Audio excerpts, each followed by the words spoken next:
Cho'ntatlaring bo'sh bo'lsa, hatto oddiy salom ham odamlarni sen nimanidir so'rayotgandek o'ylashga majbur qiladi.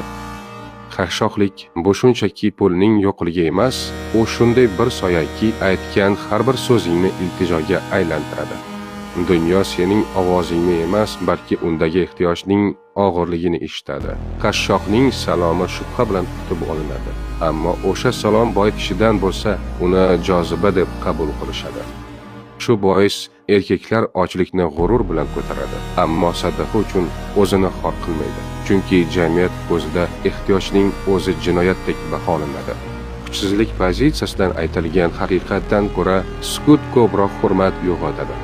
Ammo mol dunyong bo'lsa, hatto yolg'oning ham haqiqat deb qabul qilinadi. Haqorating donishmandlik, ishtiroking esa sharaf sanaladi. Boylik bu shunchaki hokimiyat emas, u shunday bir niqobki, hatto eng kichik ishorangni ham olijanob ko'rsatadi.